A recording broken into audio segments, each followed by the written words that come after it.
kasih-Mu yang nyata dalam hidup kami Tuhan. Kami sungguh merasakan dalam setiap langkah hidup kami, Engkau menyertai kami Bapa, Engkau melindungi kami, memberkati setiap pekerjaan kami Bapa. Di malam hari ini dengan kerendahan hati kami boleh hadir di tempat ini Bapa, memuji memuliakan nama-Mu Bapa. Semua bukan karena kekuatan kami, bukan karena kemampuan kami boleh hadir di tempat ini, jadi karena kemurahan-Mu Tuhan yang sungguhnya dalam hidup kami. Mari Bapa, biarlah Kau hadir di tengah-tengah kami, mengurapi kami semua yang hadir di tempat ini, mulai dari yang termuda hingga yang tertua, sehingga ibadah kami ini menjadi ibadah yang berkenan kepada-Mu Bapa. Terima kasih Bapa, terima kasih Tuhan Yesus. Kami juga berdoa untuk layan Tuhan yang layani malam hari ini. Ya Tuhan, kelayakan kami, sucikan kami, kuduskan kami Bapak. Ya dari pemimpin pujian, para pemain musik, operator LCD, bahan kita dalam baik jemaat suci, dan pakai kami Tuhan, layakan kami Bapak. Lebih lagi Bapak Gembala menyampaikan firman-Mu, ya Tuhan Kau perlengkapi dengan firman-Mu Bapak. Terima kasih Bapak, terima kasih Tuhan Yesus. Kami berdoa untuk sidang jemaat Tuhan yang mungkin dalam perjalanan menuju tempat ini. Ya Tuhan, Kau sertai langkah mereka. Jika ada yang berhalangan hadir, kami yakin dan percaya dalam setiap pergumulan mereka, Engkau hadir di tengah-tengah mereka Bapak. Terima kasih Bapak, terima kasih Tuhan Yesus. Kami menyerahkan ibadah ini dari awal hingga akhir hanya dalam nama Tuhan Yesus Kristus. Kami mengucap syukur dan berdoa. Haleluya, haleluya, amin. Di nama Tuhan, kami persilahkan diri kembali. Kami menyapa sidang jemaat yang boleh hadir pada malam hari ini. Salam sejahtera dalam nama Tuhan Yesus Kristus. Shalom. Shalom. Di nama Tuhan kita bersyukur buat kesempatan yang diberikan Tuhan malam hari ini. Kita boleh berkumpul memuji muliakan nama Tuhan. Kita kembali menaikkan pujian kita. Menaikkan pujian kita. Aku cinta Kau Yesus. Dan yang berpandi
kita masih melanjutkan pujian kita.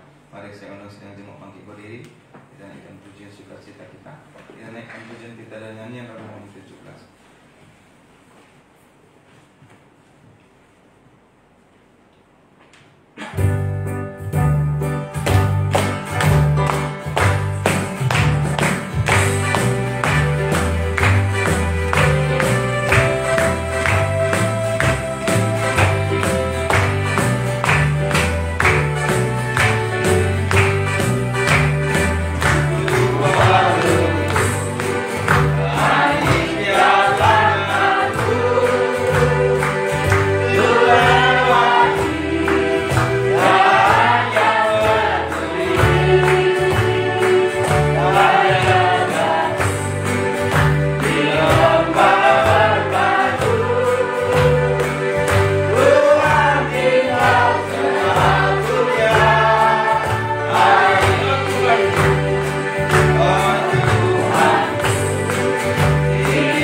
Bawalah hidupku untuk dikembangkan.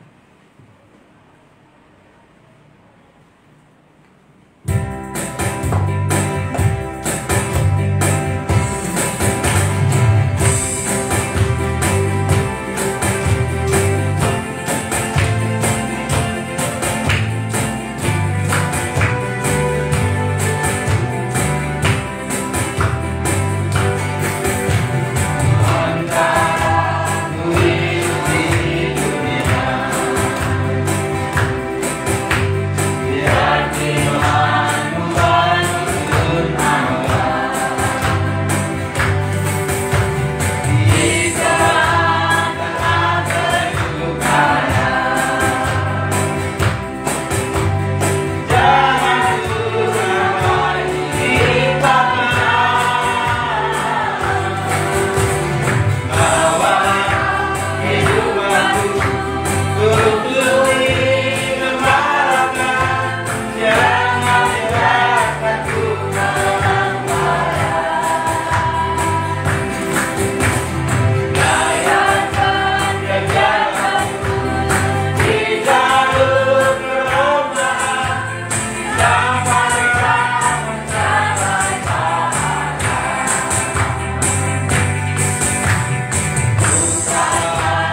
saatnya kita akan mendengarkan firman Tuhan.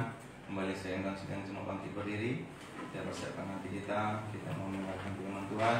Kita yakin dan percaya bahwa firman Tuhan berita bagi jalan kita, kenaikan pujian kita. Aku datang dan bersujud di hadapan.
Firman-Mu yang selalu memberikan kekuatan bagi kami, sehingga kami Tuhan tidak mencari kepuasan lewat perkara-perkara dosa, tapi Engkau yang memuaskan kami lewat firman-Mu. Berikan kebahagiaan kepada kami Tuhan. Apapun pergumulan kami, ada kekuatan firman-Mu yang selalu menopang kami, yang selalu meneguhkan kami ya Tuhan. Bahkan firman-Mu selalu menyucikan kami, membentuk kami, sehingga satu saat tiada cacat celah untuk bertemu dengan Engkau mempelai pria sorga. Itulah sebabnya kami butuhkan urapan Roh Kudus.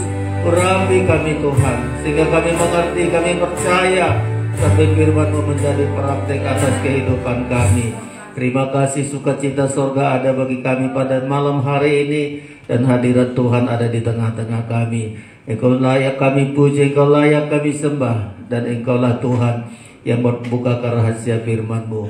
Bukakan firman-Mu Tuhan. Segala pekerjaan iblis, kuasa kegelapan apapun bentuknya, mencoba menghalangi kami saat menerima firman-Mu, bersatu hati kami menolaknya, yaitu dalam nama Tuhan Yesus. Pekerjaan iblis kami usir keluar pergi oleh kuasa darah Yesus. Malaikat memagari kami dari luar sampai ke ruangan ini. Ketenangan, bahagia sorga bagi kami Tuhan. Kami sambut firman-Mu, dalam nama Yesus kami berdoa. Haleluya, amin. Silakan duduk Bapak Ibu Saudara-saudara sekalian.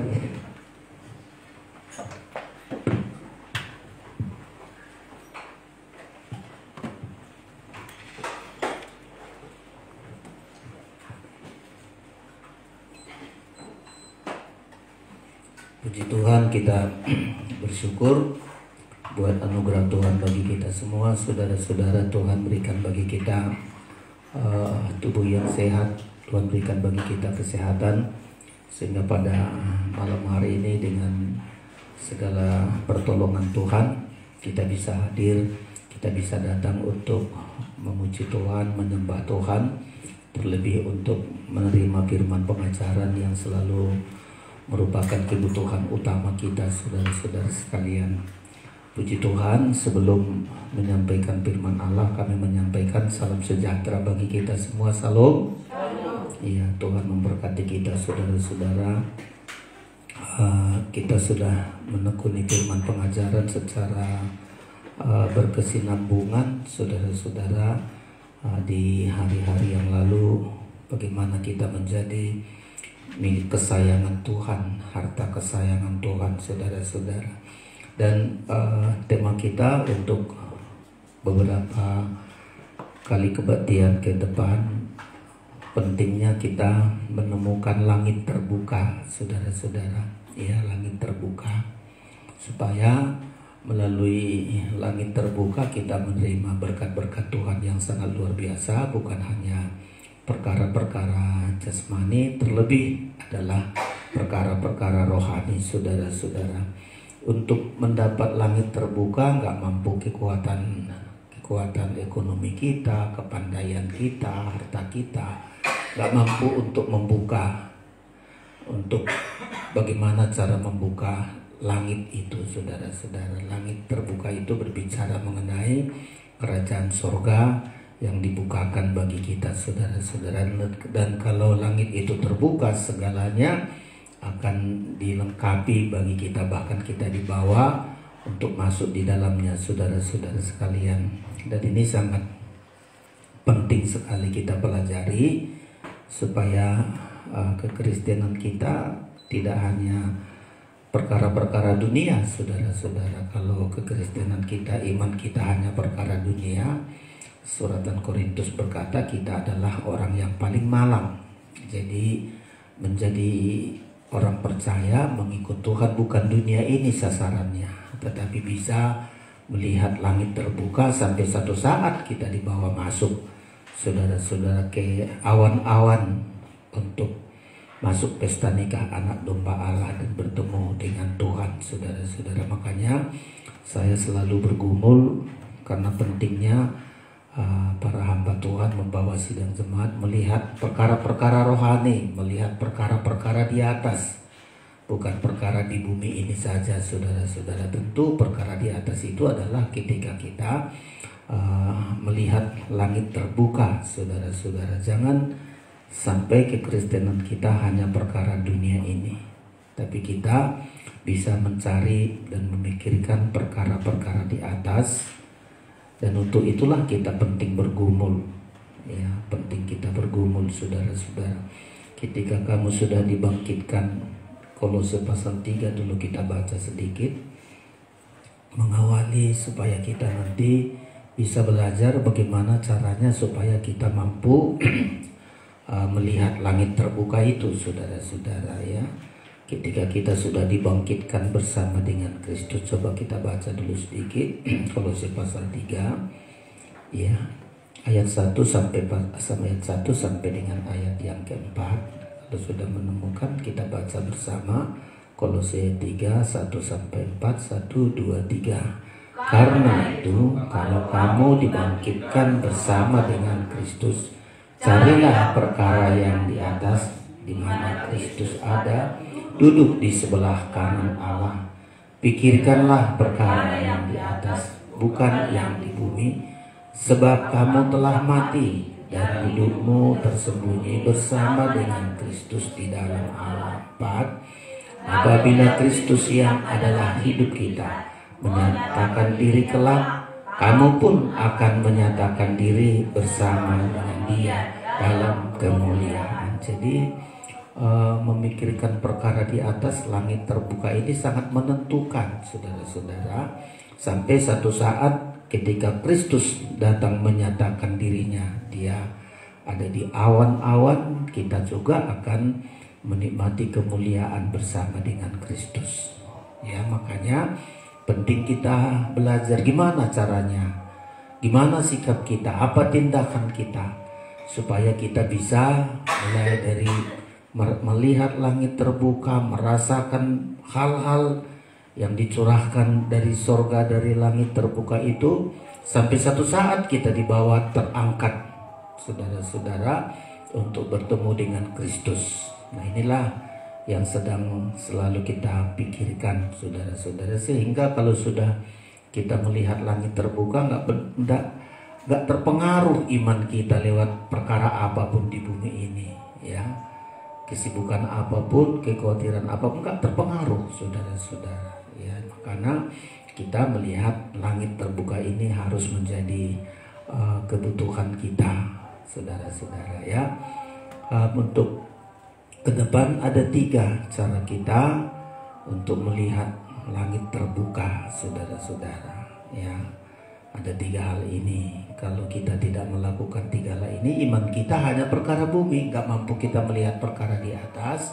Jadi kekristenan kita hanya ya seperti agama-agama di dunia, hanya perkara dunia ini yang dipikirkan, saudara-saudara. Ya, jadi ada 3 hal. Ya, melalui 3 hal lah kita melihat langit terbuka ini bagi kita, saudara-saudara. Ya, di Alkitab kita pertama adalah melalui baptisan air.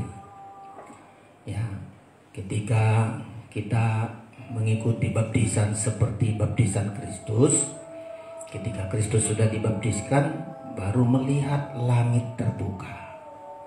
Ya. Dan ketika langit terbuka itu dilihat oleh Tuhan, langsung kedengaran suara dari sorga. Inilah anak yang kukasihi. Lalu turunlah Roh Kudus, ya, seperti burung merpati turun. Nah, inilah gunanya, saudara-saudara. Jadi kalau kita baptisan kita nggak benar, nggak kita melihat langit terbuka. Jadi kekristenan kita, pengikutan kita, ya hanya begitu, menjadi orang Kristen. Kalau apa ya hanya secara organisasi, saudara-saudara. Makanya sangat penting sekali tentang baptisan air. Ya, baptisan air banyak menurut peraturan gereja, tetapi hanya satu saja dicontohkan Tuhan tentang baptisan air, yaitu dibaptiskan ke dalam air, diselamkan ke dalam air, seperti Kristus masuk ke dalam air dan keluar dari air. Itu penting sekali. Kalau baptisannya salah, nggak melihat langit terbuka. Ya, kalau nggak melihat langit terbuka, sama saja nggak melihat perkara-perkara rohani. Nggak ada pengakuan dari surga bahwa kita anak Tuhan, walaupun kita ngaku-ngaku aku anak Tuhan, Bapa di sorga, selalu kita bilang, padahal dari sana nggak ada pengakuan, saudara-saudara. Ya, jadi cara pertama itu adalah baptisan. Kalau salah baptisannya, nah inilah saudara-saudara, ya, kelahirannya cacat, maka perkembangannya pun akan cacat, saudara-saudara. Jadi pertama tentang baptisan. Bahkan baptisan itu bukan hanya syarat untuk masuk ke dalam satu organisasi, tapi baptisan itu juga memohonkan hati nurani yang baik. Ya, hati nurani yang baik, hati seperti anak yang baru lahir yang bisa mengaku ya Abba, Bapa. Itulah gunanya, saudara-saudara. Makanya kekristenan kita dikenal lahir 2 kali. Ya, lahir 2 kali, saudara-saudara. Lahir dari daging, hanya untuk daging ini, hanya untuk duniawi. Tapi lahir dari roh, itulah yang akan menikmati kerajaan surga, bisa melihat langit terbuka. Jadi sangat menentukan, saudara-saudara. Nah, kalau saudara udah menjadi anak Tuhan, kayaknya perkara di atas itu nggak mengerti. Perkara di atas itu apa? Nah, inilah karena baptisannya nggak beres, baptisannya nggak benar. Ya, selalu pikirannya hanya perkara dunia, harta, kekayaan, semua hanya perkara dunia. Aduh, inilah kelahiran yang cacat. Ya, kalau kita baca, saudara-saudara, ini cara pertama untuk kita bisa melihat langit terbuka. Ya, Kalau nggak bisa melihat langit terbuka, bagaimana bisa masuk ke sana? Bagaimana bisa terangkat ke awan-awan saat Tuhan datang? Kita mesti terangkat ke awan-awan, saudara-saudara, bertemu dengan Yesus. Nah, kalau dari awal kita gagal, nggak mungkin kita bisa terangkat, saudara-saudara. Orang lain pada terangkat dengan 2 sayap burung nasar, kita terikat dengan harta, ya. Daya tarik bumi ini kuat, gravitasi bumi ini begitu kuat menahan kita, nggak bisa, saudara-saudara. Ya, makanya mulai sekarang daya tarik bumi ini sudah mulai kita kurangi, nggak tertarik lagi. Kita lebih kuat daya tarik sorga itu kepada kita. Daya tarik perkara-perkara rohani itu membuat kita tertarik. Coba kita koreksi diri kita tertarik perkara-perkara rohani, tertarik kepada perkara-perkara bumi. Kalau daya tarik bumi ini begitu kuat bagi kita, nggak bisa kita terangkat, saudara-saudara. Ya, nggak bisa kita terangkat. Makanya kedatangan Tuhan mesti jelas, saudara-saudara. Daya tarik bumi ini sudah mulai makin nggak tertarik. Kalau Rasul Paulus mengatakan memiliki perkara bumi ini seperti nggak memiliki. Ya, nggak jadi masalah apapun. Situasi, kondisi, hal-hal di bumi ini nggak menjadi pengaruh lagi dalam iman kita, saudara-saudara. Jadi cara pertama untuk kita melihat langit terbuka adalah melalui baptisan air. Baptisan air seperti yang diteladankan oleh Tuhan. Ya, jangan baptisan menurut ini, menurut itu, menurut ini, enggak, saudara-saudara, ya. Kita lihat dulu, inilah cara pertama untuk melihat langit terbuka. Ya, kita baca Injil Matius pasal yang ketiga, saudara, ayat yang ke-13 sampai dengan ayat yang ke-17, ya. Jadi mesti kita koreksi, saudara-saudara, tentang baptisan ini, ya. Karena ada 3 hal nanti yang harus kita lakukan supaya langit terbuka. Ya, ada 3 hal, tapi kita pelajari dulu bagian yang pertama, ayat 13, Matius 3 ayat 13, 1, 2, 3. Maka datanglah Yesus dari Galilea ke Yordan kepada Yohanes untuk dibaptis olehnya. 14. Tetapi Yohanes mencegah dia, katanya, Akulah yang perlu dibaptis olehmu, dan engkau yang datang kepadaku. Lalu Yesus menjawab, katanya kepadanya, biarlah hal itu terjadi, karena demikianlah sepatutnya kita menggenapkan seluruh kehendak Allah. Dan Yohanes pun menurutinya. Ya, ayat 16. Sesudah dibaptis, Yesus segera keluar dari air, dan pada waktu itu juga langit terbuka, dan ia melihat Roh Allah seperti burung merpati turun ke atasnya. Terus lalu terdengarlah suara dari surga yang mengatakan, inilah anakku yang kukasihi, kepadanya lah aku berkenan. Coba.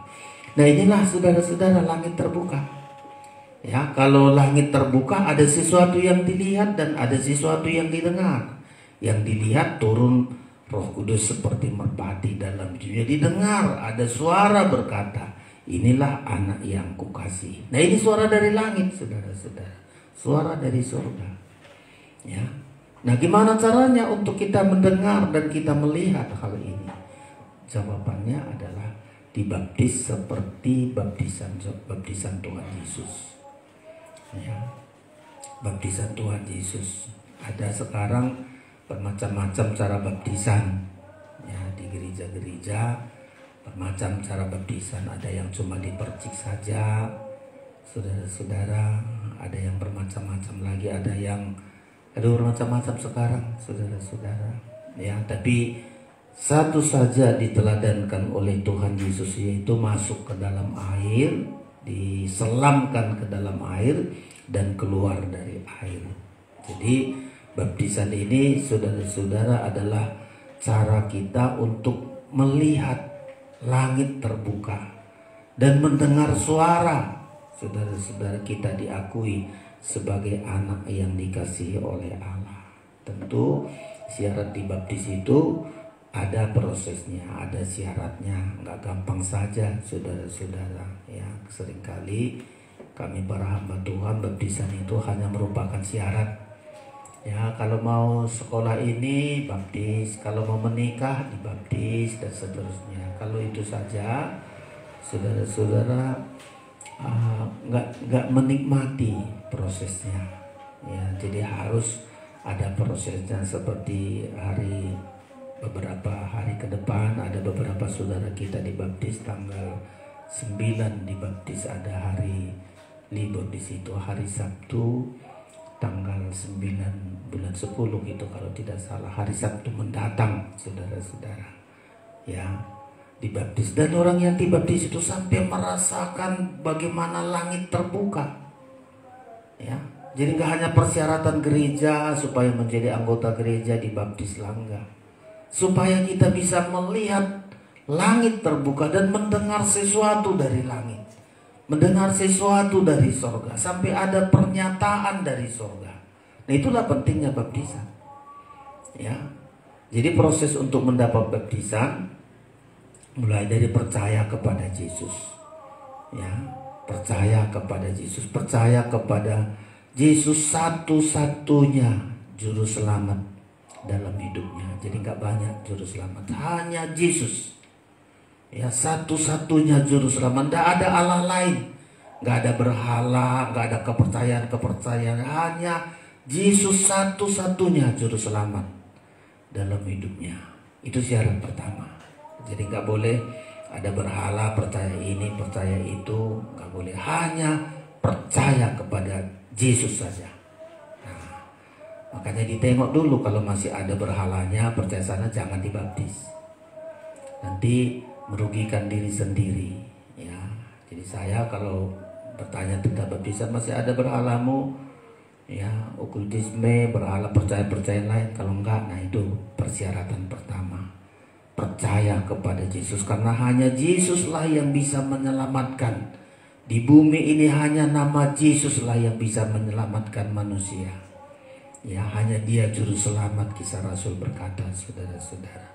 Hanya nama Yesus. Ya, setelah percaya baru mengaku dosa. Ya, percaya, aku percaya Yesus, tapi dosanya nggak diakui. Kalau ngaku dosa nanti malu, diejek, dikata-katai orang. Nah, harus mengaku dosa. Ya, percaya dulu saudara-saudara. Ya, Matius pasal yang ke-16, Markus pasal yang ke-16, Markus pasal 16. Percaya dulu kepada Yesus.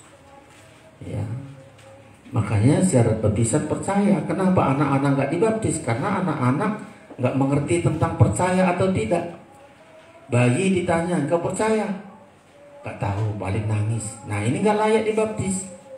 Makanya anak-anak yang nggak mengerti percaya, nggak tahu tentang percaya dan bukan percaya, jangan dibaptis. Yang dibaptis itu hanya orang yang percaya. Ya, percaya. Markus maksud saya, Markus 16 ayat 16. Markus 16 ayat 16 saya baca, siapa yang percaya dan dibaptis akan diselamatkan, tetapi siapa yang tidak percaya akan dihukum. Jadi syarat pertama dibaptis itu percaya dulu. Ya, makanya kita di penggembalaan kita anak-anak nggak dibaptis, tapi diserahkan kepada Tuhan, diserahkan untuk diberkati. Nah, kalau diserahkan nggak ditanya kau percaya apa enggak, namanya bayi kecil, ya penting diserahkan untuk didoakan, untuk dijamah Yesus, untuk diberkati. Sudah itulah kalau anak. Tapi kalau sudah umur 12 ke atas, baru bisa membedakan percaya apa bukan. Dia sudah bedakan, saudara-saudara. Percaya dulu. Nah, kalau sudah percaya bahwa hanya Yesus satu-satunya juru selamat, tidak adalah Allah yang lain, tidak ada kepercayaan yang lain. Nah, itulah syarat pertama, memenuhi syarat untuk bisa dibaptiskan. Percaya, ya. Walaupun dia tadinya orang nggak percaya, seperti Cornelius, beberapa orang-orang yang orang kafir, Tadinya ditanya, percaya Yesus? Percaya. Loh, kalau sudah percaya, ayo dibaptis, saudara-saudara. Ya, percaya dulu. Ya, jangan ada kepercayaan yang lain. Hanya nama Yesus. Kisah Rasul 4 itu ya. Hanya nama Yesus, tidak ada nama yang lain, saudara-saudara. Nah, kalau kita imannya ada berhala, ada hal-hal yang dipegang mistik, jangan dibaptis, belum memenuhi syarat ya, saudara-saudara. Kisah Rasul 4 ya, ayat yang ke-12 demikian. Dan keselamatan tidak ada dalam siapapun juga selain di dalam Dia. Sebab di bawah kolong langit ini tidak ada nama lain yang diberikan kepada manusia yang olehnya kita dapat diselamatkan. Jadi hanya nama Yesus. Ya, percaya hanya nama Yesus yang bisa menyelamatkan. Dia memberikan keselamatan, saudara-saudara. Nah, ini syarat pertama. Nah, syarat yang kedua adalah mengaku dosa. Ya. Ada orang udah percaya, aku nggak ada lagi berhala-berhala, nggak ada, tapi nggak mau mengaku dosa, mempertahankan dosa, ya, mempertahankan dosa, membela-bela diri, saudara-saudara. Ya, dosanya nggak mau disebut-sebut, nggak mau diakui. Nah, ini pun juga nggak bagus nanti, saudara-saudara. Makanya kemarin saya suruh ya semua mengaku dosa di hadapan Tuhan, apa-apa saja dosanya diakui dan minta kelepasan dari Tuhan. Ya.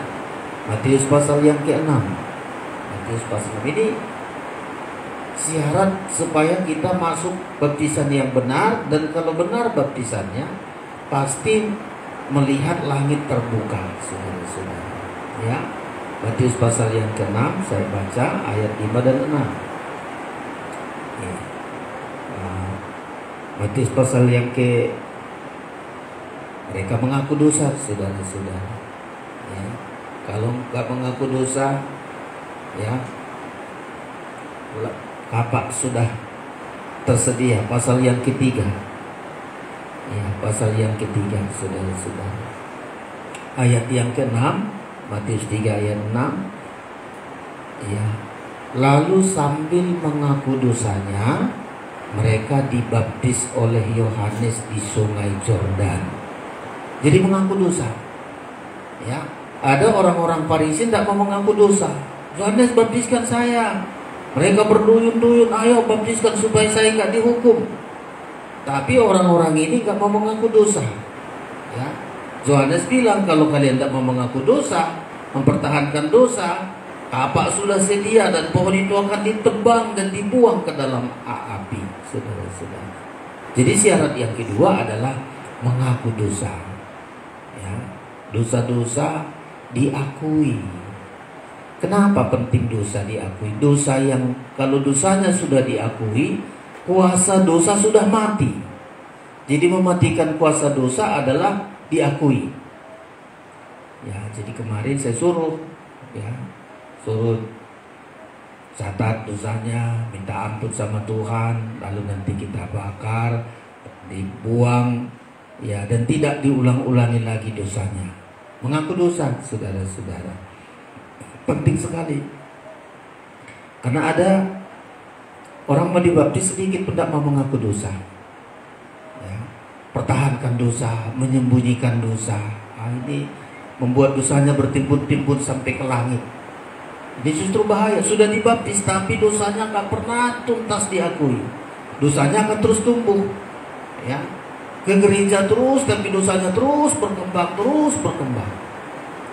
Makanya syarat yang kedua supaya baptisan kita bagus, melihat langit terbuka. Syarat yang kedua mengaku dosa.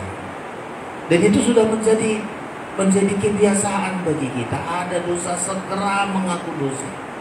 Saya salah, saya minta ampun. Ya, dosa nggak diakui, tetap hidup, saudara-saudara. Biar orangnya mati, kalau dosanya nggak diakui, dosanya akan terus hidup. Makanya caranya untuk dosa itu, kuasa dosa itu mati, diakui. Judas Iskariot kenapa sampai terbuang? Seringkali ditegur oleh Tuhan, setiap ditegur oleh Tuhan malah tersinggung.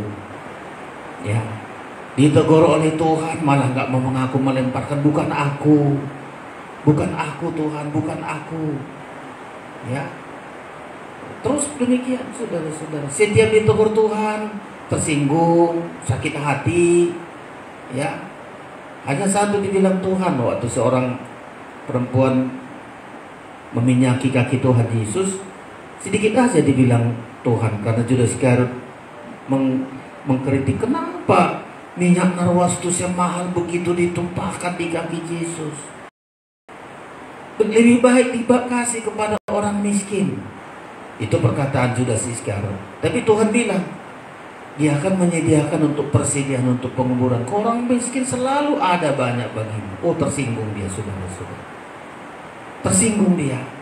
Ayat membilang mulai dari itu dia cari kesempatan untuk menangkap Yesus. Coba saudara-saudara.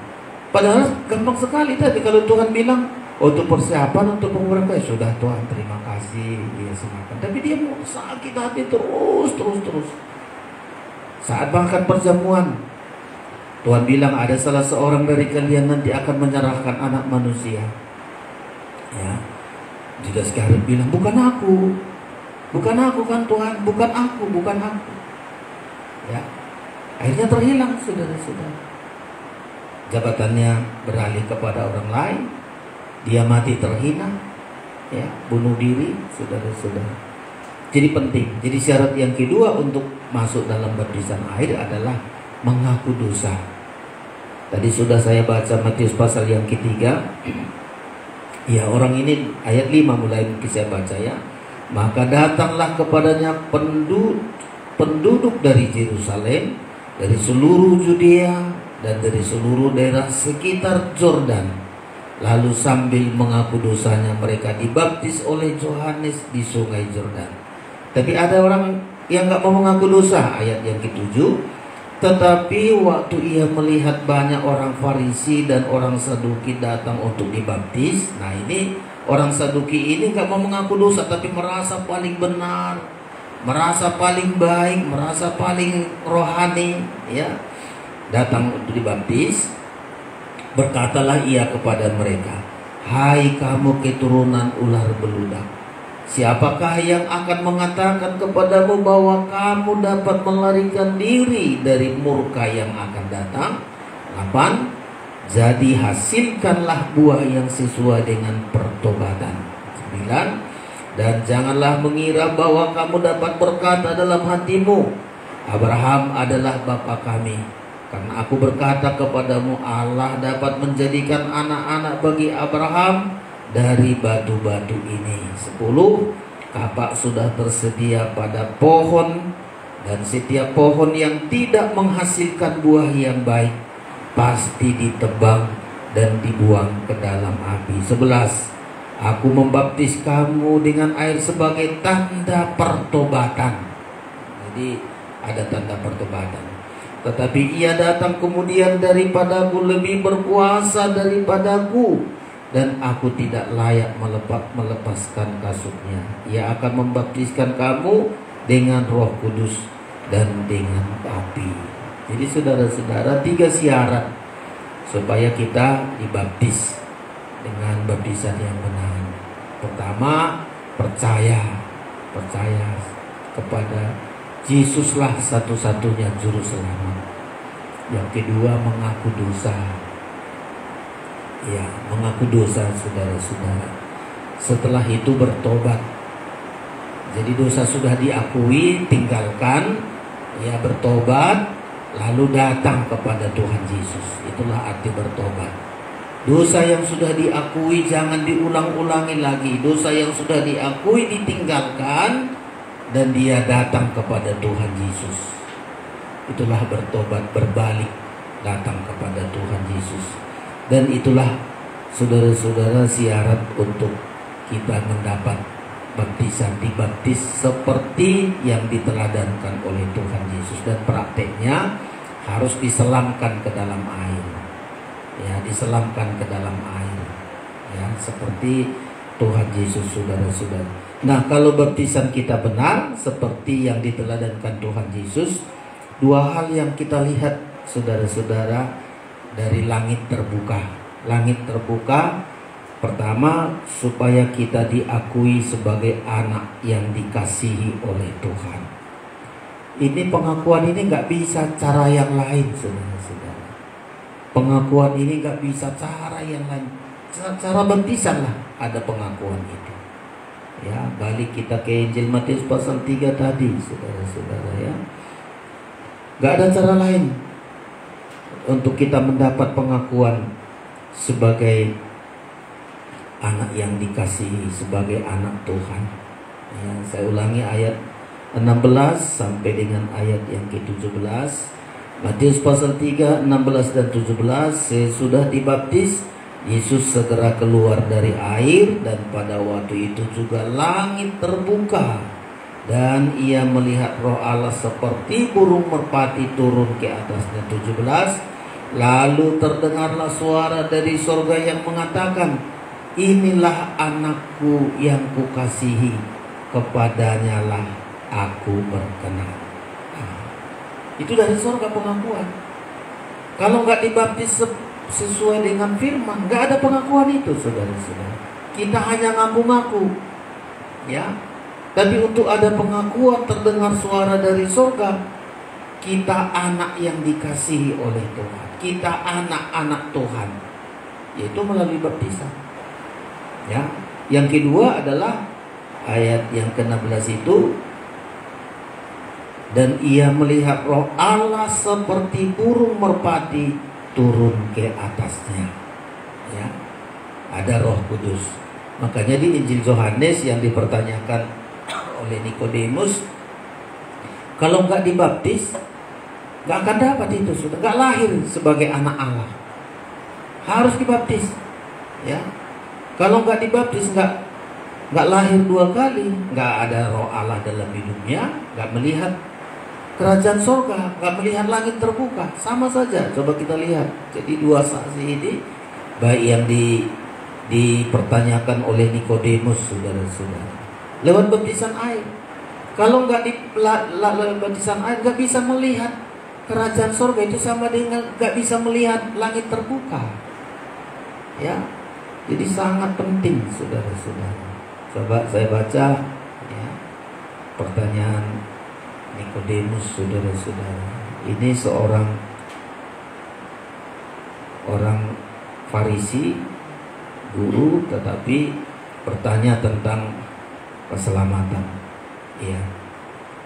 Yohanes pasal yang ketiga, saya baca ayat 1 mulai. Demikian, adalah seorang Farisi yang bernama Nikodemus, seorang pemimpin agama Yahudi. Ia datang pada waktu malam kepada Yesus dan berkata, Rabi, kami tahu bahwa engkau datang sebagai guru yang diutus Allah, sebab tidak ada seorang pun yang dapat mengadakan tanda-tanda yang engkau adakan itu jika Allah tidak menyertainya. Ayat 3, Yesus menjawab katanya, aku berkata kepadamu, sesungguhnya jika seorang tidak dilahirkan kembali, ia tidak dapat melihat kerajaan Allah. Itu sama, kalau orang nggak dibaptis, nggak melihat langit terbuka. Ya, jika seorang tidak dilahirkan kembali, ia tidak dapat melihat kerajaan Allah. Ayat 4, kata Nikodemus kepadanya, bagaimanakah mungkin seorang dilahirkan kalau ia sudah tua? Dapatkah ia masuk kembali ke dalam rahim ibunya dan dilahirkan lagi? Ayat 5, Yesus menjawab, aku berkata kepadamu, sesungguhnya jika seorang tidak dilahirkan dari air dan roh, ia tidak dapat masuk ke dalam kerajaan Allah. 6, apa yang dilahirkan dari daging adalah daging, dan apa yang dilahirkan dari roh adalah roh. Jadi saudara-saudara, hal yang sama. Baptisan itu sangat menentukan. Ya. Kalau hanya dilahirkan dari daging, ya hanya untuk perkara bumi saja. Ya, harus dilahirkan dari air dan roh, yaitu melalui baptisan air, saudara-saudara, baptisan roh. Inilah yang tidak bisa diobah-obah, nggak bisa cara-cara yang lain gimana supaya langit terbuka, kerajaan Allah terbuka bagi kita, saudara-saudara. Ya, harus melalui baptisan air, baptisan seperti yang diteladankan oleh Tuhan Yesus. Jadi bersyukurlah saudara-saudara kita yang sudah dibaptiskan, ya. Saudara-saudara kita yang belum dibaptiskan, mohon supaya dilihat persyaratannya, percaya, mengaku dosa, bertobat, ya, baru dibaptis, saudara-saudara. Baptisan ini juga memohonkan hati nurani. Jadi untuk menerima hati nurani yang baik, nggak ada cara yang lain, saudara-saudara, supaya kita seperti hati bayi yang lahir dari sorga, anak-anak yang dilahirkan lahir 2 kali. Itu hati nurani, ya, orangnya itu saja, tapi hati nuraninya berbeda. Kalau kita sudah dibaptiskan, hati nurani kita sangat berbeda, ya. 1 Petrus, coba dicarikan saudara-saudara, ya, mohon hati nurani, ya, pasal 3, ya, pasal 3, saudara-saudara, ayat yang ke 1 Petrus 3 ayat 21. Demikian juga kamu sekarang diselamatkan oleh kiasannya, yaitu baptisan. Ya, jadi baptisan sini maksudnya bukan untuk membersihkan kenajisan jasmani, melainkan untuk memohon hati nurani yang baik kepada Allah oleh kebangkitan Yesus Kristus. Jadi mohon hati nurani, ya. Jadi dibaptiskan itu langsung kita, hati nurani kita sudah hati nurani yang baik, karena kita lahir sebagai anak-anak Allah, lahir dari air dan roh, bukan hanya lahir dari daging. Ya, kalau kita nggak dibaptiskan, ya hati nurani kita hati daging, selalu kedagingan kita yang kuat. Dan begitu kita lahir dari baptisan air itu, ada mulai hati nurani yang baik, ya. Tanda hati nurani yang baik, nanti ayat bilang selalu rindu beribadah, selalu rindu terhadap firman. Ayat lagi mengatakan selalu rindu, kerinduannya itu terhadap ibadah, terhadap firman, karena dia sudah lahir dari perkara rohani. Dulu belum dibaptis sana, nggak pernah mengerti arti rohani, nggak mengerti firman, nggak mengerti ibadah. Tapi asal jelas baptisan kita, rindu rasanya, ya, rindu rasanya, karena memang daerahnya selalu senang beribadah, karena dia sudah lahir menjadi anak-anak rohani, bukan hanya anak-anak daging. Selalu rindu, selalu haus terhadap firman, saudara-saudara. Berbeda, ya. Jadi tidak sekedar dibaptiskan menurut persyaratan saja, saudara-saudara, tapi betul-betul rindu, ya, diakui sebagai anak yang dikasihi Allah. Yang kedua, turun roh Allah atas hidupnya, saudara-saudara. Ini cara yang pertama, saudara-saudara, ya, supaya kita melihat langit terbuka. Lalu ada cara yang kedua, dan ini pun cara kedua ini harus kita pelajari, harus kita ikuti, saudara-saudara. Ya, setelah kita menjadi anak-anak Tuhan, setelah kita diakui sebagai anak Tuhan, kita ada roh Tuhan, baru ada lagi cara yang kedua, ya, supaya langit terbuka. Ya, apa itu? Sama, kembali kepada Tuhan. Ya, baptisan itu pun yang bertobat kembali kepada Tuhan. Tapi ada satu lagi, dan ada nanti terakhir. Jadi 3 ini cara kita untuk melihat langit terbuka. Pertama, baptisan dulu. Baptisan, selalu kita tetapkan hati kita sebagai anak Tuhan, yang ada Roh Kudus dalam hidup kita, ya, Roh Allah ada dalam hidup kita, dan kita diakui sebagai anak-anak Allah. Itu harus kita pegang, saudara-saudara. Tapi ada langkah yang kedua, apalagi yang dilakukan anak Tuhan, sudah sebagai anak Tuhan, ya, sudah lahir sebagai anak Tuhan, bukan lagi perkara dia. Ada satu lagi supaya langit terbuka, ya. Maliaki disebutkan Aku tidak pernah berubah, kata Tuhan, tapi kamu berubah, katanya kepada orang Israel. Orang Israel ada anak-anak Allah, pilihan Allah, tapi kamu berubah setia. Ya, gimana cara kami berubah? Gimana cara kami kembali supaya langit terbuka? Tuhan mengatakan, ya, kembalikan, ya, berbaliklah kepadaku, kembalilah kepadaku melalui 1/10, maka aku akan membukakan tingkap-tingkap langit kepadamu. Itu teratur sekali Tuhan itu, saudara-saudara. Teratur sekali. Kesalahan anak Tuhan sudah jadi anak Tuhan, sudah dibaptis, sudah ada roh Tuhan dalam hidupnya, tapi tidak mengembalikan milik Tuhan. Nah, kalau tidak mengembalikan milik Tuhan, maka langit itu tidak akan terbuka. Justru yang ada adalah penghukuman. Yang ada adalah kutuk. Langit itu seperti tembaga, katanya. Ya. Nah, inilah yang harus kita pelajari, saudara-saudara. Sudah anak Tuhan, sudah orang Israel, tapi berubah setia. Ya. Mana berubah setianya? Tidak mengembalikan milik Tuhan. Ya.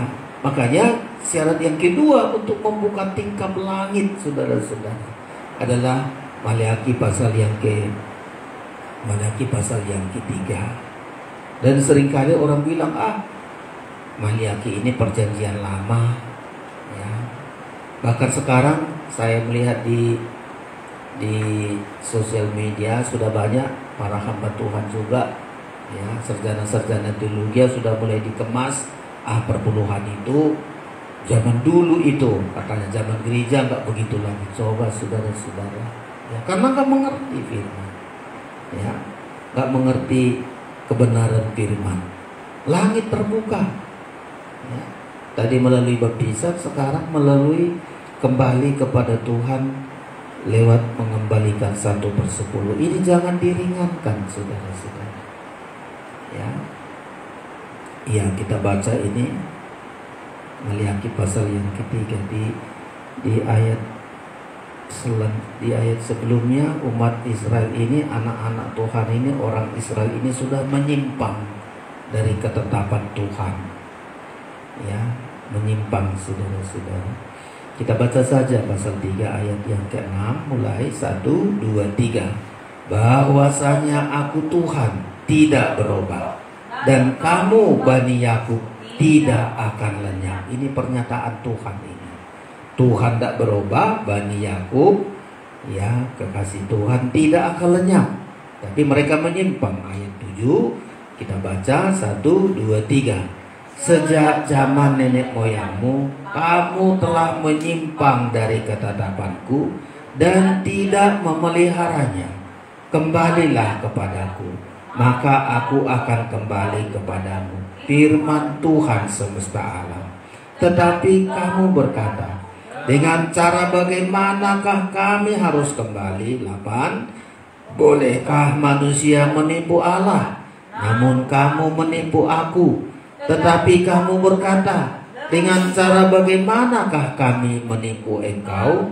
Mengenai persembahan persepuluhan dan persembahan khusus. 9. Kamu telah kena kutuk, tetapi kamu masih menipu aku, ya kamu seluruh bangsa. 10. Bawalah seluruh persembahan persepuluhan itu ke dalam rumah perbendaharaan, supaya ada persediaan makanan di rumahku, dan ujilah aku, firman Tuhan semesta alam, apakah aku tidak membukakan bagimu tingkap-tingkap langit dan mencurahkan berkat kepadamu sampai berkelimpahan. Coba, ada tingkap-tingkap langit. Ini saudara-saudara terbuka, ya. Aku akan membukakan bagimu tingkap-tingkap langit. Kenapa banyak anak-anak Tuhan sudah dibaptis, sudah ada roh Tuhan dalam hidupnya, tapi nggak melihat tingkap-tingkap langit ini, saudara-saudara, ya, nggak melihat tingkap-tingkap langit. Kenapa? Karena nggak benar dalam membayar 1/10, ya. Mestinya itu bawalah persembahan persepuluhan dengan benar. Kalau bahasa taruh kamu sitong benar. Kita kadang-kadang gak benar, gak ada dikurangi, ada dilebih. Perpuluhan itu kejujuran, kebenaran ada di dalamnya. Ya, kalimat bahasa Indonesia, bawalah seluruh persembahan persepuluhan itu ke dalam perbendaharaan. Taruh kamu sitong. Ya, kadang-kadang kita udahlah, dikira-kira saja begini. Dari sini kita bisa melihat, saudara-saudara. Jangan dikurangi, jangan dilebihi. Itu persepuluhan, 1/10. Ya, baru ada persembahan khusus. Diberikan, diantarkan. Ya, bawalah, dibawa. Kalau bahasa daerah, taruh, antar. Jangan disuruh gembalanya, Om ambil perpuluhan saya. Enggak ada itu. Antar. Ya, antar. Bawalah seluruh persembahan ke rumah perbendaharaan supaya ada tingkap-tingkap langit, membukakan tingkap-tingkap langit. Ada 3 kegunaan, saudara-saudara. Jadi saudara, kalau nggak kita berikan milik Tuhan 1/10 dan korban khusus, sudah kita melihat tingkap-tingkap langit ini terbuka bagi kita. Ya, jadi kalau kita bayar benar, jujur tentang 1/10 kita dan korban khusus kita, maka langit terbuka ini bagi kita, mencurahkan berkat bagi kita. Itu tadi ayat yang ke-10 itu, mencurahkan berkat kepadamu sampai berkelimpahan. Nah, ini berkat-berkat. Kenapa kita sudah jadi anak Tuhan, sudah dibaptis, sudah ada roh Tuhan dalam hidupnya, tapi nggak pernah menemukan berkat berkelimpahan. Kalimat berkelimpahan ini kita diberkati sampai bisa menjadi berkat dan bisa bersyukur. Itu berkelimpahan. Diberkati bisa menjadi berkat. Bisa menjadi berkat itu tanda sudah berkelimpahan kita. Pengakuan kita berkelimpahan. Diberkati kita bersyukur. Itu sudah berkelimpahan. Berkelimpahan bukan sepatah, hebat dia, bukan itu, saudara-saudara. Berkelimpahan. Mencurahkan berkat kepadamu. Kalimat mencurahkan ini memberikan dengan luas sekali, saudara. Nggak terbatas, itulah berkat Tuhan, nggak terbatas untuk memberkati kita. Namanya dicurahkan, saudara-saudara. Ya, ini gunanya kalau langit terbuka, berkat itu dari langit, berkat dari sorga. Makanya setiap berkat dari Tuhan kita bilang ini bukan dari bumi. Semua penghasilan saya ini adalah berkat yang dari atas, berkat dari sorga. Ya. Kenapa? Karena sudah kasih persepuluhan, lalu dari ataslah berkat itu. Sehingga setiap berkat yang kita terima, sedikit atau banyak, kita selalu katakan ini adalah berkat dari Tuhan. Seperti orang Israel makan manna dari sorga. Jadi kita hargai beda. Nilai uang kita sama. Ya. Orang dunia gajinya 5 juta, kita 5 juta. Tapi khasiatnya, kegunaannya lebih besar orang yang ada di dalam Tuhan. Cara mengelola, cara menikmati berbeda sekali. Karena anak Tuhan mengakui bahwa semua penghasilan dia itu adalah karena dicurahkan dari surga. Jadi dia nggak sembarangan menggunakannya. Ya, kalau itu berkat dicurahkan dari surga, nggak sembarangan mempoya-poyakan, ya, nggak sembarangan menghabiskan, nggak menjadi sombong, nggak menjadi lupa diri, karena dia sadar bahwa ini berkat dari Tuhan. Beda kalau kita nggak sadari itu berkat dari Tuhan, suka-suka kita mau sombong, aku penghasilanku kok, aku kaya karena aku kok, biar aku kasih tahu sama orang, aku hebat, aku kaya, aku semua ini. Karena gak sadari bahwa itu berkat dari Tuhan. Tuhan bukakan tingkap-tingkap langit. Jadi kalau sudah kita sadar, kita kasih 1/10, tingkap langit dibukakan, kita diberkati, langsung kita bilang ini berkat dari Tuhan. Saya diminta Tuhan pertanggungjawaban. Ya, saya diminta Tuhan bertanggung jawab karena ini adalah berkat dari Tuhan, pemberian dari Tuhan. Berapapun nilainya, berapapun gaji kita. Kalau kami hamba Tuhan selalu bilang sekecil apapun persembahan yang kau terima itu dari surga. Kalau itu dari surga, pasti kau bertanggung jawab, gunakan sebaik-baiknya, pasti cukup, pasti ada jalannya. Itulah kalau sudah tingkap-tingkap langit dibukakan. Ya, dari gimana? Dari membayar 1/10. Kalau saudara nggak bayar 1/10, saudara akan bilang ini berkat ya memang rezekiku, karena peras keringatku, karena kerja, karena gaji, karena untungku, karena ini.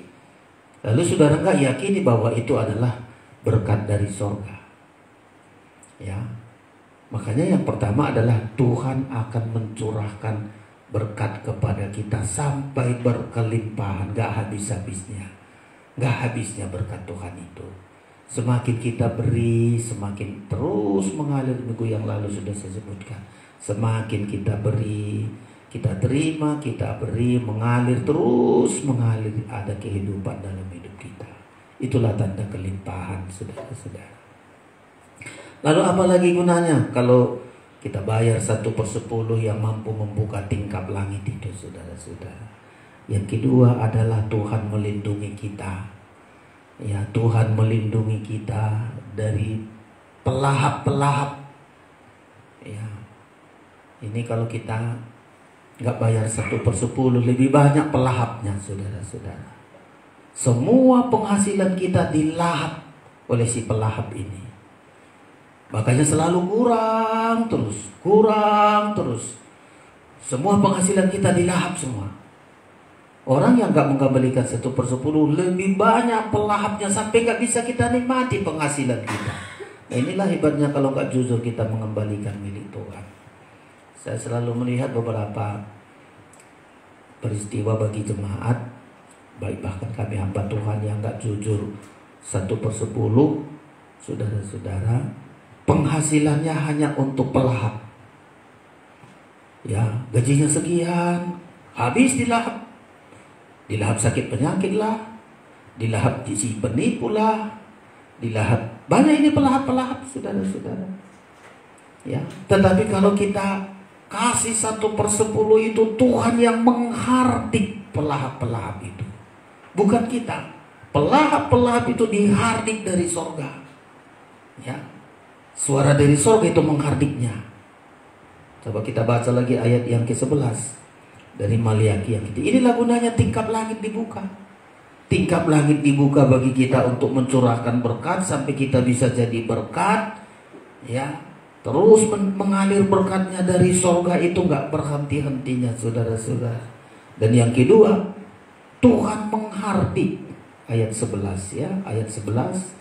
Kita baca bersama, 1, 2, 3. Aku akan menghardik bagimu belalang pelahap, supaya jangan dihabisinya hasil tanahmu, dan supaya jangan pohon anggur di padang tidak berbuah bagimu. Firman Tuhan semesta alam. Hebatnya Tuhan itu dari sorga, dari langit terbuka, dia hardik. Entah gimana cara Tuhan membuat suaranya sehingga pelahap-pelahap ini, saudara, Tuhan hardik. Ya, Tuhan hardik pelahap-pelahap yang mau menghabisi penghasilan kita. Kan kita kan begitu, saudara-saudara. Saya takut asal tidak jujur dalam perpuluhan, ya, lebih banyak habisnya. Istri saya selalu bilang, cepat-cepat kirim perpuluhan, karena perpuluhan kami ke organisasi, saudara-saudara. Ya, ke pusat. Jadi itu saya dulu, kalau tahan cepat Pak, nanti kita banyak belalang pelahap, bisa belalang pelahap. Jadi langsung kirim, saudara-saudara, ya, supaya jangan dihabisi pelahap-pelahap ini penghasilan kita. Ya, mestinya penghasilan kita gunakan untuk diri kita, untuk pelayanan kita, untuk keluarga kita. Tapi kadang-kadang kalau nggak kita kasih 1/10 bagi kita, nggak bisa kita nikmati. Banyak berkat bagi kita, tapi nggak kita nikmati. Pelahap-pelahap yang menghabisinya. Itu kan sering kita alami. Saya kok nggak bisa nikmati berkatnya ya. Tapi pelahap yang menghabisi, pelahap yang terus menghabisi. Nah, inilah saudara-saudara. Makanya kita seringkali koreksi. Kenapa saya nggak bisa menikmati berkat? Ya, kok pelahap-pelahap yang menghabisi? Nah itu tadi, karena kita gak mengembalikan 1/10 dan korban khusus. Kita yang capek-capek, lelah-lelah, orang yang menghabisi. Ya, kita sampai gak tahu istirahat, kerja, terus kerja. Datang ini minta uang, harus ini, harus itu. Aduh, orang yang menghabisi, pelahap-pelahap yang menghabisi. Makanya berat risikonya, saudara-saudara. Risikonya berat kalau nggak kita mengembalikan persepuluhan kita. Ya, nggak sempat kita menikmati penghasilan kita. Pelahap yang menghabisinya. Itulah yang pengkhotbah disebutkan orang berdosa. Hanya siapa orang berdosa ini nggak mengembalikan milik Tuhan. Baca dulu sedikit. Kita ulang dulu sedikit di pengkhotbah ini, saudara-saudara. Ya, nggak sempat menikmati. Kita tahu lelahnya, tahu capeknya, kita tahu mengumpul saja. Orang yang menikmatinya. Inilah kalau orang berdosa nggak mengembalikan milik Tuhan, menyimpang dari Tuhan, saudara-saudara ya. Pengkhotbah 4 atau berapa ini ya? Ya, kita lihat saudara-saudara. Pengkhotbah 2 ya, ayat 4 ayat 24 mulai sampai ayat yang ke-26. Pengkhotbah pasal 2. Kita selalu koreksi, kalau saya nggak bisa nikmati penghasilan saya, berarti saya tadinya nggak pernah mengembalikan milik Tuhan, jadi pelak terus menghabisinya. Ya, kita baca Pengkhotbah 2 ayat 24, kita baca 1, 2, 3. Tak ada yang lebih baik bagi manusia daripada makan dan minum dan bersenang-senang dalam jerih payahnya.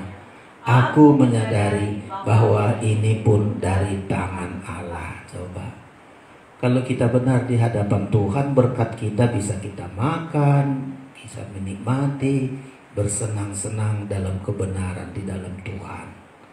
Ya, bukan bersenang-senang dalam dosa. Nikmatilah berkat Tuhan. Ya, kita kadang-kadang gak sempat nikmati, saudara-saudara. Ya, gak sempat menikmati. Taunya kita hanya lelah, kita hanya budak pekerjaan. Ya, lalu disebutkan lagi, siapa yang bisa menikmati, ditanya ayat 25, 1, 2, 3. Karena siapa dapat makan dan merasakan kenikmatan di luar dia, ini ditanya, pertanyaan, tanda tanya. Di luar Tuhan, ini kata dia ini kan di luar Tuhan. Di luar Tuhan menikmati penghasilannya pun tidak bisa. Dia hanya cari penghasilan terus, tapi menikmati nggak bisa. Di luar Tuhan, orang hanya mengumpulkan. Ya, orang hanya bekerja, penghasilannya hanya untuk pelahap. Ya, makanya bukan karena siapa yang dapat makan dan merasakan kenikmatan di luar dia. Ya, jadi di luar Tuhan. Jadi kalau saudara tengok orang di luar Tuhan itu, ya begitulah, kerja uangnya jutaan, ya, uangnya sana sini, nggak bisa dinikmati. Ya, nggak boleh dinikmati, bukan nggak bisa, nggak boleh, ya, hanya mengumpulkan. Anak-anak nggak boleh menikmati, dia pun tak boleh menikmati, hanya menghitung uang sekian, aduh, saudara-saudara, kita lihat sekarang ini banyak orang korupsi juga nggak bisa menikmati sekian di korupsinya, masuk penjara, susah, saudara-saudara. Di luar Tuhan nggak bisa dinikmati. Ya, tapi kalau di dalam Tuhan kita bisa menikmati, kita bisa bersuka cita, ya, karena Tuhan melakukan itu bagi kita. Lalu di ayat 26 ini keputusannya, saudara-saudara ya. 26, 1, 2, 3. Karena kepada orang yang dikenannya, ia mengaruniakan hikmat, pengetahuan, dan kesukaan. Tetapi orang berdosa ditugaskannya untuk menghimpun dan menimbun sesuatu yang kemudian harus diberikannya kepada orang yang dikenan Allah. Ini pun kesia-siaan dan usaha menjaring angin. Jadi yang menikmati itu orang benar, ya, orang yang dikenan Allah, saudara-saudara. Makanya saya ulangi lagi. Nah kita kan seringkali masih 10, rugi kali ya. Kita dapat uang 1 juta, 100.000 harus kasih 1/10, tinggal 900.000. Rugi kali lah 900.000. 900.000 kasih lagi korban khusus, udah makin berkurang lagi. Belum lagi kolekte, belum lagi yang lain. Dikit kali kita pikir kadang-kadang, saudara-saudara. Lalu nggak mau kita beri, ya, nggak terbuka tingkap-tingkap langit. Penghasilan kita yang ini tadi nggak kita kasih, lebih dari itu habis, lebih dari 100.000 kurang, terus kurang sampai nggak bisa kita nikmati. Ya, makanya supaya langit terbuka, saudara-saudara, terlalu berkat Tuhan itu mengalir bagi kita, dicurahkan berkat bagi kita berkelimpahan. Yang kedua, bisa kita nikmati hasilnya. Kalau nggak mengembalikan 1/10, pelahap-pelahap yang menghabisinya. Makanya rugi kita. Kalau kita sadari nggak kasih 1/10, rugi, nggak bisa kita nikmati berkatnya. Lebih banyak pelahapnya menghabisi. Jadi saya sebutkan pelahap banyak kali, saudara-saudara. Ya, kalau di sini bilang belalang pelahap. Ya, habisi semua, saudara-saudara. Yang ketiga, ya, kalau kita melihat langit terbuka oleh memberikan 1/10, tadi mencurahkan berkat-berkat jasmani rohani bagi kita, sehingga kita bergantung kepada Tuhan. Yang kedua, saudara-saudara, langit terbuka bagi kita untuk melindungi kita dari belalang pelahap, sehingga penghasilan kita bisa kita nikmati. Ya, itu kegunaan yang kedua, langit terbuka, saudara-saudara. Yang ketiga, langit terbuka ini lewat membayar 1/10 memberikan kebahagiaan kepada kita. Coba balik kepada Maliaki itu, saudara-saudara.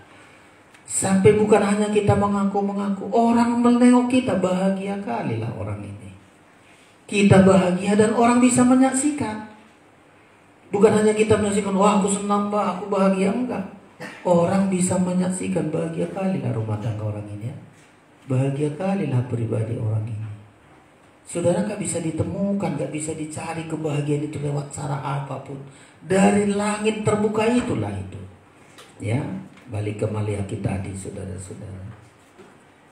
Ya, Maliaki pasal yang ketiga tadi ya. Dicurahkan berkat bagi kita sampai berkelimpahan, kita bisa jadi berkat dan kita bisa bersyukur. Yang kedua, dihalaunya, dihardiknya dari kita belalang-belalang pelahap, sehingga penghasilan tanah kita tidak dihabisinya. Ya.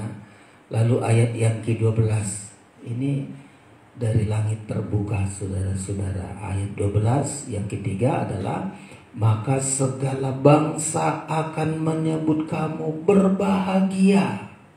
Coba, ya. Ini langit terbuka ini, saudara-saudara, karena mengembalikan 1/10 tadi. Maka segala bangsa akan menyebut kamu berbahagia, sebab kamu ini akan menjadi negeri kesukaan firman Tuhan semesta alam. Jadi untuk bahagia nggak ada cara lain, saudara-saudara. Orang akan menengok, kalau bilang kepada bangsa Israel, segala bangsa akan menyebut kamu berbahagia, disaksikan oleh orang lain. Kita bahagia. Caranya memang begitu, karena ini kebahagiaan dari sorga, berkatnya dari sorga, perlindungannya dari sorga, bahagianya dari sorga. Bahagia dari sorga ini karena langit terbuka, tingkap-tingkap langit terbuka, saudara-saudara.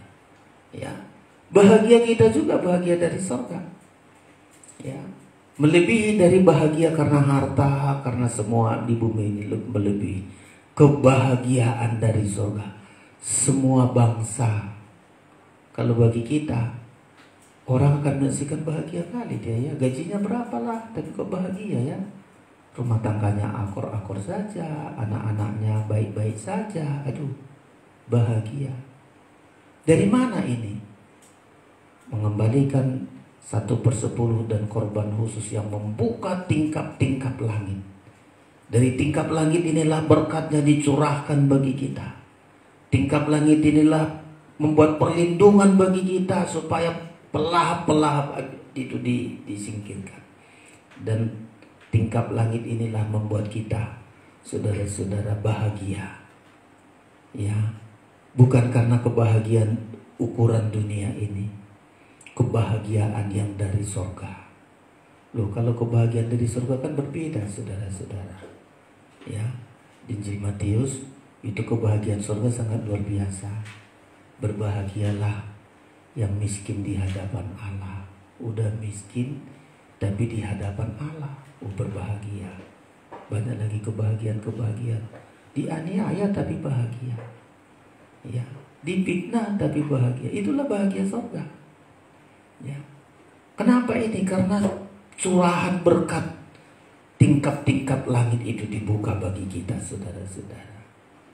Ya, jadi nggak rugi kita seringkali maunya tingkap-tingkap langit dibuka, ngasih tas 1/10 aja kita rugi rasanya. Ya, berat rasanya 1/10. Ya, ngasih korban khusus rasanya rugi. Ya, makanya Tuhan bilang, sejak nenek moyangmu kamu menyimpang, coba kembali. Ya, coba kembali kepada Tuhan. Aku gak berubah, kata Tuhan. Kalian yang sudah menyimpang, Tuhan tak pernah berubah. Gak pernah kehabisan untuk berkat. Gak pernah kehabisan untuk memberkati kita.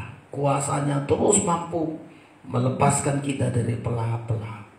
Dia juga selalu ingin memberikan bahagia kepada kita. Tapi kasihlah, saudara-saudara, berikan dengan jujur 1/10 kita dan korban khusus kita. Ya, dan kalau itu kita lakukan, ke depan kita akan melihat hal yang sangat lebih utama lagi, saudara-saudara sekalian. Ya, makanya